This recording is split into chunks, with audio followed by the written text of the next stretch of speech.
इस वीडियो में है क्लास 10th के सब्जेक्ट मैथ्स का चैप्टर नंबर 8 जिसका नाम है इंट्रोडक्शन टू ट्रिग्नोमेट्री। इसी चैप्टर का इंट्रोडक्शन पार्ट है। इस चैप्टर में जो भी क्वेश्चंस दिए गए हैं उन क्वेश्चंस को सोल्व करने के लिए कौन से कॉन्सेप्ट यूज़ करने हैं, कौन से फॉर्मूले यूज़ करने हैं, इन्हीं सब चीज़ों के बारे में हम इस पार्ट में पढ़ने वाले हैं। इंट्रोडक्शन स्टार्ट करते हैं नेक्स्ट पेज से। चैप्टर का नाम है ट्रिग्नोमेट्री। ट्रिग्नोमेट्री होती क्या है, यहाँ पर हमें दिया है it is branch of mathematics that provide relation between the sides and angles of triangles.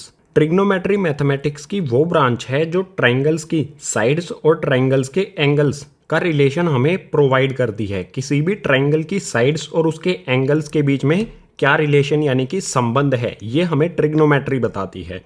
Trigonometry 3 Greek word से बना है, ट्राई, गोन, मेट्रोन। ट्राई का मीनिंग होता है 3, गोन का मीनिंग होता है साइड्स और मेट्रोन का मीनिंग होता है मेजर यानी कि 3 साइड्स का मेजरमेंट। और 3 साइड से जो एनक्लोज फिगर बनता है वो होता है गाइज ट्राइंगल। सिंपली इस चैप्टर में हमें ट्राइंगल्स की साइड्स और जो भी ट्राइंगल के एंगल्स हैं उनके बारे में पढ़ना है। इस चैप्टर में जो हमें प्रॉब्लम्स दी गई हैं वो सभी रिलेट करती हैं राइट ट्राइंगल से, यानी ऐसा ट्राइंगल जिसमें कोई एक एंगल 90 डिग्री का हो। ये था बिल्कुल बेसिक ट्रिग्नोमेट्री का इंट्रोडक्शन। अब नेक्स्ट पेज पर ट्रिग्नोमेट्री से रिलेटेड कुछ फॉर्मूले, आइडेंटिटी और रेशियोज को समझ लेते हैं। ट्रिग्नोमेट्रिक रेशियोज, इसमें सबसे पहले एक ग्रीक सिंबल की बात कर लेते हैं। यह है एक ग्रीक सिंबल जिसे कहा जाता है थीटा। थीटा होता क्या है ट्रिग्नोमेट्री में, जो भी हमें ट्राइंगल दिया गया होता है उस ट्राइंगल का एक्यूट एंगल होता है। यानी थीटा या तो ये एंगल हो सकता है या फिर ये एंगल हो सकता है। सिंपल वर्ड्स में अगर कहें, थीटा एंगल की वैल्यू होती है। अब ट्रिग्नोमेट्रिक रेशियोज को देखते हैं। ट्रिग्नोमेट्री से रिलेटेड यहाँ पर हमें कुछ टर्म्स दी गई हैं, जैसे sine theta, cos theta, tan theta, cosec theta, sec theta, cot theta. ये जो भी टर्म्स हैं ये ट्राइंगल की साइड्स का रेशियो होता है। हम रेशियो किस तरह से लिखते हैं, 3:4। इस रेशियो को हम फ्रैक्शन में भी लिख सकते हैं, 3/4। तो जो भी हमारी ये टर्म्स हैं ये ट्राइंगल की साइड्स का रेशियो होता है, इसको फ्रैक्शन में हम लिखेंगे।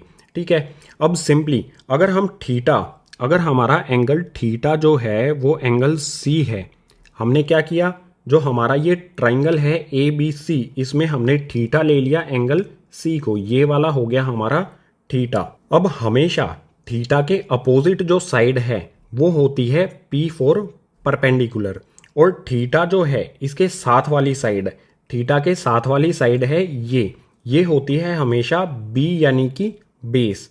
और 90 डिग्री के अपोजिट जो साइड है ये AC, ये होती है हमेशा हाइपोटेनियस, जिसे कैपिटल LH से शो करते हैं। अब साइन थीटा होता है ट्राइंगल की साइड का रेशो। कौन कौन सी साइड का रेशो होता है, परपेंडिकुलर और हाइपोटेनियस का। साइन थीटा को हम यहाँ पर लिखेंगे परपेंडिकुलर अपॉन में हाइपोटेनियस। अब सिंपली इस वाले ट्राइंगल में हमारा परपेंडिकुलर क्या है, अगर हमने एंगल C को थीटा लिया है तो परपेंडिकुलर होगा हमारा AB और हाइपोटेनियस हो जाएगा AC। साइन थीटा हमारा आ जाएगा AB अपॉन में AC। बिल्कुल इसी तरह से यहाँ पर है कोस थीटा। कोस थीटा कौन सी साइड्स का रेशो होता है, बेस अपॉन में हाइपोटेनियस। यहाँ पर मैं सिंपली लिख सकता हूँ B अपॉन में H, और यहाँ पर बेस क्या है इस ट्राइंगल में, थीटा के साथ वाली साइड होती है बेस, ये है BC, और हाइपोटेनियस हमेशा सेम रहता है AC। तो ये आ जाएगा गाइज BC अपॉन में AC। इसके बाद है यहाँ पर टेन थीटा, ये होता है परपेंडिकुलर और बेस का रेशियो। सिंपली हम इसे लिख देंगे परपेंडिकुलर अपॉन में बेस। इस ट्राइंगल में परपेंडिकुलर हमारा है AB और बेस है BC। यहाँ पर आ जाएगा गाइज हमारा परपेंडिकुलर AB और बेस BC। ये हो गया टेन थीटा का रेशियो। अब बात करते हैं cosec theta. Cosec theta sine theta का रेसिप्रोकल होता है, यानी अगर इस फ्रैक्शन को हम पलट दें तो वो हो जाएगा कोसेक थीटा। यहाँ पर हमारा परपेंडिकुलर अपॉन हाइपोटेनियस है, कोसेक थीटा में ये पलट जाएगा, हाइपोटेनियस अपॉन परपेंडिकुलर हो जाएगा। बिल्कुल इसी तरह से कोस थीटा सेक थीटा का रेसिप्रोकल होता है, या फिर ये भी कह सकते हैं सेक थीटा कोस थीटा का रेसिप्रोकल होता है। जो भी ये हमारा फ्रैक्शन है, जो भी ये रेशो है बेस अपॉन हाइपोटेनियस, इसको पलट देंगे तो वो हो जाएगा सेक थीटा। सो सेक थीटा में आ जाएगा हाइपोटेनियस अपॉन में बेस। और इसी तरह से कोट थीटा टेन थीटा का रेसिप्रोकल होता है। यहाँ पर परपेंडिकुलर अपॉन बेस है तो यहाँ हो जाएगा गाइस बेस अपॉन में परपेंडिकुलर। जो भी फ्रैक्शन है इस वाली कंडीशन में साइन थीटा का reciprocal cosec theta, cos theta का reciprocal sec theta, tan theta का रेसिप्रोकल कोट थीटा। ये सिंपल सिंपल टर्म्स हैं, इनमें वैल्यू पुट कर देंगे। सिंपल यहाँ पर हमारी हाइपोटेनियस है ए सी, परपेंडिकुलर है हमारा ए बी, ये हमारा फ्रैक्शन आ जाएगा। इसी तरह से सेक थीटा क्या है हमारा हाइपोटेनियस अपॉन बेस, हाइपोटेनियस है हमारा ए सी और बेस है हमारा बी सी। इसके बाद कोट थीटा, कोट थीटा में बेस अपॉन परपेंडिकुलर, बेस है गाइस बी सी, ट्राइंगल में बेस बी सी है और परपेंडिकुलर है ए बी। अब जो भी हमारे ये रेशो आए हैं इनमें साइन थीटा और कोसेक थीटा ये एक दूसरे का रेसिप्रोकल है, यानी हम इसे इस तरह से भी लिख सकते हैं साइन थीटा इक्वल्स टू में 1 अपॉन में कोसेक थीटा। ये क्या है एक दूसरे के रेसिप्रोकल हैं, तो यहाँ पर हमें इस तरह से भी हम लिख सकते हैं साइन थीटा इक्वल्स टू में 1 अपॉन कोसेक थीटा। रेसिप्रोकल में इसी तरह का रिलेशन होता है। बिल्कुल इसी तरह से हम इसको चेंज भी कर सकते हैं। अगर हम यहाँ पर लिखें कोसेक थीटा इक्वल्स टू में 1 अपॉन में साइन थीटा, ये भी हमारे लिए कंडीशन पॉसिबल है। दोनों एक दूसरे के रेसिप्रोकल हैं बिल्कुल सिंपल टर्म्स में। बिल्कुल इसी तरह से कोस थीटा और सेक थीटा के लिए भी लिख सकते हैं। यहाँ पर मैं लिख दूंगा कोस थीटा इक्वल्स टू में 1 अपॉन में सेक थीटा, या फिर इस तरह से भी लिख सकता हूँ मैं guys sec theta equals to में 1 अपॉन में कोस थीटा। जो भी हमारे ये रेशो आए हैं इनके साथ साथ हमें इन चीज़ों का भी ध्यान रखना होगा कि sine theta cosec theta एक दूसरे के रेसिप्रोकल होते हैं। इसके बाद सेक थीटा और सेक थीटा भी एक दूसरे के रेसिप्रोकल होते हैं। ये रब कर देता हूँ, ये बस आपको ध्यान में रखना है, ठीक है। इसके अलावा यहाँ पर हमारा टेन थीटा और कोट थीटा भी क्या है एक दूसरे का रेसिप्रोकल होता है, तो इसे हम लिख सकते हैं guys tan theta equals to में 1 अपॉन में कोट थीटा, या फिर इसको इस तरह से भी लिख सकते हैं कोट थीटा इक्वल्स टू में 1 अपॉन में टेन थीटा। ये रब कर देता हूं, आपको सिर्फ ध्यान रखना है इन चीज़ों का जब क्वेश्चन को सोल्व करेंगे। सिंपल है बिल्कुल। साइन थीटा और कोसेक थीटा एक दूसरे का रेसिप्रोकल होते हैं, कोस थीटा और सेक थीटा एक दूसरे का रेसिप्रोकल होते हैं, टेन थीटा और कोट थीटा एक दूसरे का रेसिप्रोकल होते हैं। सिर्फ आपको ध्यान रखना है, ठीक है। अब यहाँ पर जो भी बताया गया है, साइन थीटा होता है perpendicular upon hypotenuse, cos theta होता है base upon hypotenuse, tan theta होता है परपेंडिकुलर अपॉन बेस। अब इनको याद करने का एक शॉर्ट मेथड बता देता हूँ जो काफ़ी पुराने टाइम से यूज़ किया जाता है। आपको सिंपली लिखना है पंडित भद्री प्रसाद हर हर Bole, HHB, P for Pandit, B for Badri, P for Prasad, Pandit Bhadri Prasad, H for Har, B for Bole, Har हर बोले, पंडित भद्री प्रसाद हर हर बोले। ये सिर्फ ट्रिग्नोमेट्रिक रेशियोज या फिर कह सकते हैं फ्रैक्शन, इनको याद करने की एक ट्रिक है। जो हमारा पहला फ्रैक्शन बनेगा P अपॉन H, ये होगा गाइज साइन थीटा, ये होगा गाइज यहाँ पर साइन थीटा। आप चेक कर सकते हो, यहाँ पर है P अपॉन H, यहाँ पर भी हमारा आ गया P अपॉन H। और जो हमारा सेकंड वाला फ्रैक्शन बनेगा वो होगा कोस थीटा का। कोस थीटा में आप सिंपली यहाँ पर देख सकते हो B अपॉन H है, यहाँ पर भी आ गया हमारा B अपॉन H। इसके बाद जो नेक्स्ट वाला होगा हमारा P अपॉन B, जो थर्ड वाला फ्रैक्शन बनेगा ये होगा टेन थीटा का। सो बिल्कुल सिंपल आप इसे याद कर सकते हो, पंडित भद्री प्रसाद हर हर बोले, फर्स्ट वाला फ्रैक्शन साइन थीटा का, सेकंड वाला कोस थीटा का और थर्ड वाला टेन थीटा का। मैं आपको यही प्रीफर करूंगा कि आप सिर्फ इन 3 फ्रैक्शंस को याद रखें। उसके बाद अगर इसको हम पलट देंगे तो वो सेक थीटा हो जाएगा, अगर इस फ्रैक्शन को हम पलट देंगे तो वो कोट थीटा हो जाएगा। अब यहाँ पर एक इंपॉर्टेंट बात करते हैं, अगर थीटा हमारा एंगल C नहीं हो, C की बजाय हमारा A एंगल हो, तो इस कंडीशन में क्या करना है। देखो अब हमारा एंगल चेंज हो गया, थीटा हमारा ये वाला एंगल हो जाता है। अगर थीटा चेंज होगा तो परपेंडिकुलर और बेस दोनों चीज़ें चेंज हो जाएंगी। अभी हमारा परपेंडिकुलर ये वाला एंगल जब था ये परपेंडिकुलर था और ये बेस था। थीटा हमारा ये वाला एंगल हो गया, तो थीटा के हमेशा सामने वाली साइड को कहा जाता है परपेंडिकुलर। जिस भी एंगल की बात लिखी गई है उसके अपोजिट वाला एंगल होगा परपेंडिकुलर। एंगल चेंज होने पर परपेंडिकुलर और बेस भी चेंज हो जाएंगे। सो इस कंडीशन में हमारा ये परपेंडिकुलर हो जाएगा, ये बेस हो जाएगा। ये हमारा एंगल थीटा हो गया। अब हमसे बोला जाए साइन थीटा की वैल्यू फाइंड करो, तो साइन थीटा वही रहेगा, साइन थीटा इक्वल्स टू में परपेंडिकुलर अपॉन में हाइपोटेनियस। वैल्यू पुट करो। अब हमारा परपेंडिकुलर क्या है, BC, और हाइपोटेनियस है AC। सो यहाँ पर मैं वैल्यू पुट करूँगा, परपेंडिकुलर आ जाएगा BC और हाइपोटेनियस आ जाएगा AC। आप सिंपली देख सकते हो, जब हमारा एंगल C थीटा था तो हमारा आया था AB अपॉन में AC, और जब हमारा थीटा एंगल A है तो हमारा चेंज हो गया आंसर। तो एंगल चेंज होने पर हमेशा परपेंडिकुलर और बेस चेंज हो जाएंगे। थीटा के अपोजिट हमेशा परपेंडिकुलर होता है, ये हमें हमेशा ध्यान रखना है। जो हमें यहाँ पर ये दिया गया है साइन थीटा, इसकी जगह हमें इस तरह से भी दिया जा सकता है साइन A। साइन A का मतलब होगा जो हमारा A एंगल है वो थीटा है, ठीक है। थीटा की जगह हमें डायरेक्ट जो एंगल है वो भी दिया जा सकता है, तो कंफ्यूज नहीं होना है। अगर हमें थीटा दिया गया है तो थीटा लिख दो, अगर हमें एंगल A दिया गया है तो एंगल A लिख दो। साइन A, इसकी वैल्यू भी क्या होगी, बिल्कुल सेम यही होगी, P अपॉन में H, और वैल्यू यहाँ पर पुट कर देंगे। साइन A, अगर हमने A एंगल लिया है तो इसके अपोजिट वाली साइड हो जाएगी परपेंडिकुलर, हाइपोटेनियस जो है वो सेम रहेगा। सो साइन A, अगर एंगल A लिया है तो हमारा आंसर ये आएगा BC अपॉन में AC। और अगर हम इसे इस तरह से लिखें साइन C, यानी कि हमारा थीटा वाला जो एंगल है वो है C, तो इस कंडीशन में हमारा परपेंडिकुलर AB हो जाएगा। यहाँ पर आ जाएगा हमारा AB और अपॉन में हाइपोटेनियस आ जाएगा AC। ये जो हमारी कंडीशन थी, इस थीटा की जगह हम AB लिख सकते हैं अगर हमने A एंगल को लिया है। क्वेश्चन में जैसा दिया हो उसी के अकॉर्डिंग हमें चलना है।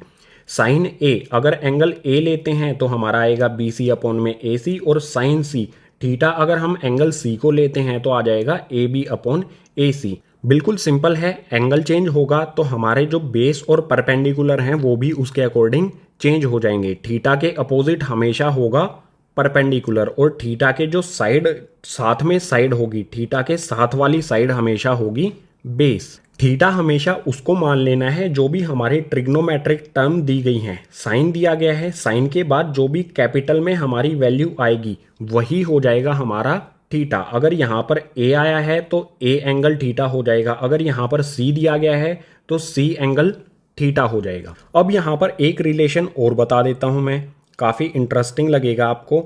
देखो टेन थीटा, यहाँ पर मैं लिखता हूँ टेन थीटा इक्वल्स टू में, टेन थीटा इक्वल होता है गाइज साइन थीटा अपॉन में कोस थीटा। अगर हम टेन थीटा की वैल्यू निकालना चाहें तो वो इस तरह से भी फाइंड की जा सकती है, साइन थीटा अपॉन में कोस थीटा। ये काफ़ी इंपॉर्टेंट है, इसका कई जगह पर यूज़ आपको करना होगा इस चैप्टर में। अब टेन थीटा की value sine theta upon cos theta आई कैसे, इसको देख लो। देखो यहाँ पर सिंपल है, फ्रैक्शन दिए गए हैं। फ्रैक्शन हमारा क्या है, साइन थीटा का है P अपॉन H, तो यहाँ पर मैं लिख देता हूँ P अपॉन में H, और इसके नीचे लिख देता हूँ यहाँ पर मैं कोस थीटा वाला फ्रैक्शन B अपॉन में H। P अपॉन H के नीचे आ जाएगा गाइज B अपॉन में H। अब सिंपल है, जो हमारा ये H है, इस वाले H से ये वाला H कैंसिल हो जाएगा, H से H कैंसिल हो गया, बचा क्या यहाँ पर P अपॉन में B। तो आप देख सकते हो P अपॉन में B किसका फ्रैक्शन है, ये टेन थीटा का। तो सिंपल है, टेन थीटा इक्वल्स टू में साइन थीटा अपॉन में कोस थीटा होता है। इसके अलावा शॉर्ट ट्रिक मैंने आपको बता दी है, पंडित बद्री प्रसाद हर हर बोले, पंडित बद्री प्रसाद हर हर बोले। जो फर्स्ट वाला हमारा फ्रैक्शन है, ये फर्स्ट वाला जो फ्रैक्शन है ये होगा साइन थीटा, सेकंड वाला कोस थीटा, और थर्ड वाला टेन थीटा। अगर इसको पलट देंगे, P अपॉन H को हम पलट देंगे तो ये हो जाएगा कोसेक थीटा का फ्रैक्शन। अगर इसको पलट देंगे, B अपॉन H को पलट देंगे तो ये हो जाएगा सेक थीटा, और जो थर्ड वाला फ्रैक्शन है इसको हम पलट देंगे तो ये हो जाएगा कोट थीटा का, यानी कि B अपॉन पी हो जाएगा पलटने पर। सो ट्रिग्नोमेट्रिक रेशियोज वाला कॉन्सेप्ट हो जाता है कंप्लीट। अभी आपको थोड़ा सा ये टफ लगेगा, जैसे जैसे आप इनका यूज करेंगे क्वेश्चंस को सोल्व करने में तो बिल्कुल ईजी होती जाएंगी ये सारी ट्रिग्नोमेट्रिक रेशियोज। अब ट्रिग्नोमेट्री से रिलेटेड और चीजें देख लेते हैं नेक्स्ट पेज पर। चैप्टर में नेक्स्ट कॉन्सेप्ट आता है ट्रिग्नोमेट्री टेबल। ये हमें एक टेबल दिया गया है, ट्रिग्नोमेट्री टेबल। इस टेबल में क्या दिया गया है ये बता देता हूं। जो भी हमारी ट्रिग्नोमेट्रिक रेशियोज पीछे वाले पेज पर हमने पढ़ी हैं, कुछ स्पेसिफिक एंगल्स की रेशियो हमें इस टेबल में दी गई हैं। हम इस टेबल से उन रेशियोज का यूज करके क्वेश्चंस को सोल्व करेंगे। इस टेबल से रिलेटेड हमें किस टाइप के क्वेश्चन दिए होंगे। सपोज कीजिए हमसे बोला गया है 10 45 डिग्री। यहाँ पर थीटा की वैल्यू क्या है, थीटा की वैल्यू है 45 डिग्री। हमें क्वेश्चन में कुछ इस तरह से दिया है 10 45 डिग्री प्लस में सेक 60 डिग्री। हमें इसकी वैल्यू बतानी है ये किसके इक्वल होगा। तो आप इस टेबल को रीड करके 10 45 की वैल्यू और सेक 60 की वैल्यू पुट करेंगे और सोल्व करेंगे तो हमारा आंसर आ जाएगा। अब बिल्कुल सिंपल है, 10 45 की वैल्यू कहाँ पर है, ये है गाइज टेन थीटा। 10 और 45 वाला कॉलम है ये 10 45, ये वैल्यू हो जाएगी गाइज 10 45 की 1। सो इस 10 45 की जगह पर मैं पुट कर दूंगा 1, ये मैंने पुट कर दिया। इसके बाद यहाँ पर प्लस का साइन एज इट इज़ लगा देंगे। यहाँ पर है आगे सेक 60 डिग्री। एक सेकेंड गाइज, यहाँ पर है सेक 60 डिग्री, सेक थीटा यहाँ पर है। सेक 60 की वैल्यू कहाँ पर होगी, ये 60 वाले कॉलम में हो जाएगी, ये हो जाएगी सेक 60 की वैल्यू। सो इस सेक 60 की जगह यहाँ पर मैं पुट कर दूंगा 2, 1 + 2, ये आंसर आ जाएगा हमारा 3। बिल्कुल सिंपल इस टाइप के क्वेश्चन हमें दिए होंगे। 10 45 की जगह मैंने 1 वैल्यू पुट कर दी, सेक 60 की जगह मैंने पुट कर दिया 2, दोनों को ऐड करेंगे तो ये आ जाएगा हमारा आंसर 3। जो भी इस टेबल में हमें ये वैल्यूज़ दी गई हैं, इन वैल्यूज़ का आप क्वेश्चंस को सोल्व करने में जैसे जैसे यूज़ करेंगे वैसे वैसे ये वैल्यू आपको याद होती जाएंगी। जैसे मैं अपनी आंखें बंद करके अभी बता सकता हूँ कि साइन 60 की वैल्यू क्या होगी। मैंने अपनी आंखें बंद कर ली हैं, आपको दिखाई नहीं दे रहा होगा लेकिन आप भरोसा कर सकते हैं। मैं यहाँ पर बता सकता हूँ साइन 60 की वैल्यू क्या होगी, ये हो जाएगी गाइज √3/2। आप चेक कर सकते हैं इसमें। बिल्कुल इसी तरह से 10 45 की वैल्यू क्या होगी, 1, मुझे ये याद है, बिल्कुल इजीली मैं बता सकता हूँ। इसके बाद यहाँ पर बता सकता हूँ मैं सेक 30 की वैल्यू हो जाएगी 2/√3। इसके अलावा और कोई भी वैल्यू अगर मुझे क्वेश्चन को सोल्व करने के लिए चाहिए तो वो मैं बिना टेबल को देखे बता सकता हूँ, क्योंकि मैंने इन वैल्यूज़ को यूज़ किया है क्वेश्चंस को सोल्व करने के लिए। आप चेक कर सकते हैं, जो भी मैंने बोला अपनी आंखों को बंद करके आंसर दिया है, ठीक है। तो ये वैल्यूज़ मुझे याद हो गई हैं। जब इस टेबल से रिलेटेड क्वेश्चन एग्जाम में आएंगे तो इस टेबल का आप यूज़ नहीं कर सकते हैं। ये वैल्यू आप याद कर सकते हैं या फिर ये वैल्यू आप फाइंड कर सकते हैं। इस पूरे ट्रिग्नोमेट्री टेबल को बना सकते हैं। बनाएंगे कैसे, इसकी एक अलग से वीडियो बनाई जाएगी, लिंक आपको नीचे डिस्क्रिप्शन बॉक्स में प्रोवाइड कर दिया जाएगा। सो बिल्कुल सिंपल कुछ स्पेसिफिक एंगल्स के रेशो हमें इस टेबल में दिए गए हैं, इनका यूज़ करेंगे हम इस टाइप के क्वेश्चंस को सोल्व करने के लिए। अब ट्रिग्नोमेट्री से रिलेटेड कुछ और कॉन्सेप्ट्स को देखते हैं नेक्स्ट पेज पर। ट्रिग्नोमेट्रिक रेशियोज में ही आगे आता है trigonometric ratios of complementary angles. जो हमारा राइट ट्राइंगल होता है इसमें 2 एक्यूट एंगल होते हैं। एक तो हमारा 90 डिग्री का एंगल हो गया, इसके अलावा हमारे 2 एक्यूट एंगल होते हैं। ये वाला एक एक्यूट एंगल होता है और ये वाला एक एक्यूट एंगल होता है। ये दोनों एंगल्स एक दूसरे के कॉम्प्लीमेंट्री होते हैं। कॉम्प्लीमेंट्री आपने पहले भी पढ़ा होगा, ऐसे 2 एंगल्स जिनका सम 90 डिग्री के इक्वल होता है। अगर मैं यहाँ पर एंगल ए और एंगल सी को ऐड करूँ, ए प्लस में सी, ये हो जाएगा इक्वल 90 डिग्री के। सो यहाँ पर हम बात करेंगे कॉम्प्लीमेंट्री एंगल्स के ट्रिग्नोमेट्रिक रेशियोज के बारे में। यहाँ पर हमें कुछ फॉर्मूले दिए गए हैं, simple sine 90 minus A equals to में कोस ए। अब इसको समझ लेते हैं, ये आया कैसे है, इसमें कॉम्प्लीमेंट्री एंगल्स का क्या पॉइंट है, इसको एक बार समझ लेते हैं। यहाँ पर हमें दिया है कोस ए, तो मैं लिख लेता हूँ कोस ए का फ्रैक्शन क्या होगा, हमें एंगल ए दिया गया है, ठीक है। ये वाला हमें एंगल ए दिया गया है तो इसको हम थीटा ले लेंगे। अगर ये हमारा थीटा है तो इसके अपोजिट वाली जो साइड है ये हो जाएगी परपेंडिकुलर। ये वाली साइड हो गई हमारी परपेंडिकुलर, इस एंगल के साथ में जो साइड है वो हो जाएगी बेस, और 90 डिग्री के अपोजिट में जो साइड है ये हो जाएगी हाइपोटेनियस। अब हमारा फ्रैक्शन क्या बनेगा, कोस ए, मैंने आपको बताया था ना, इस तरह से लिख लो, पंडित बद्री प्रसाद हर हर बोले। यहाँ पर हमारा क्या आएगा फ्रैक्शन, सेकंड वाला जो फ्रैक्शन होता है बी अपॉन एच, ये होता है कोस का, बेस अपॉन में हाइपोटेनियस। सो इस ट्राइंगल का बेस यहाँ पर है ए बी और हाइपोटेनियस है ए सी। पुट कर देता हूँ, यहाँ पर मैं लिख देता हूँ, बेस हो गया हमारा ए बी और इसका हाइपोटेनियस आ गया ए सी। हमारा जो कोस ए का फ्रैक्शन आया ए बी अपॉन ए सी हो गया। अब जो हमारा कोस ए है वो किसके इक्वल है, 90 माइनस ए के। ये 90 माइनस ए कैसे आएगा, देखो सिंपल गाइज, यहाँ पर है हमारा ए प्लस सी इक्वल्स टू में 90 डिग्री। अगर मैं एंगल सी की वैल्यू फाइंड करूँ, सी इक्वल्स टू में क्या हो जाएगा 90 डिग्री।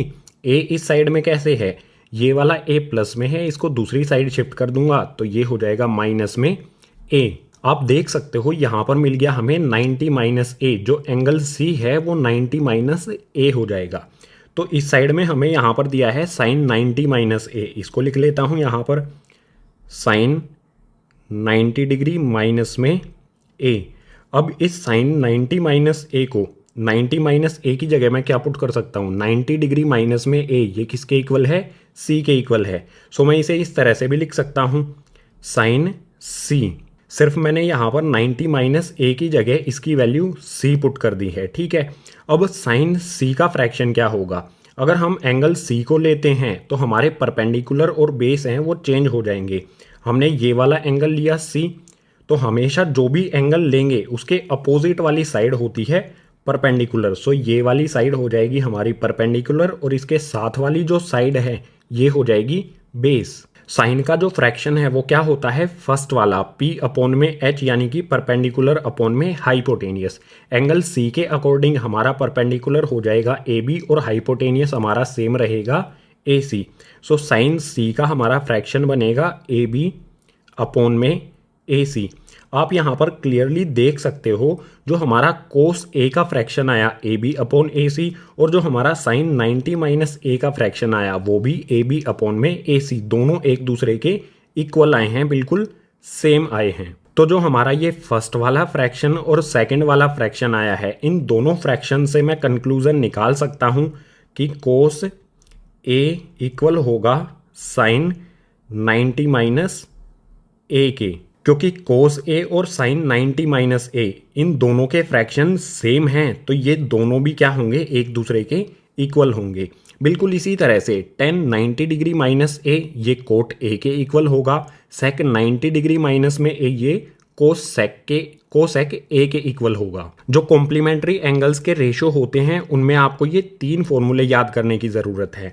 इन 3 फॉर्मूलों से ही हम 3 और फॉर्मूले बना सकते हैं। सिंपल क्या करेंगे, जो ये साइन और कोस है इनकी पोजीशन को चेंज कर दो, साइन को यहाँ ले आओ और कोस को यहाँ ले आओ, तो हमारा एक नया फॉर्मूला बन जाएगा ये वाला। सिर्फ इनकी पोजीशन को चेंज कर दो, कोस यहाँ पर आ जाएगा, साइन यहाँ पर आ जाएगा। कोस 90 डिग्री माइनस ए इक्वल हो जाएगा साइन ए के।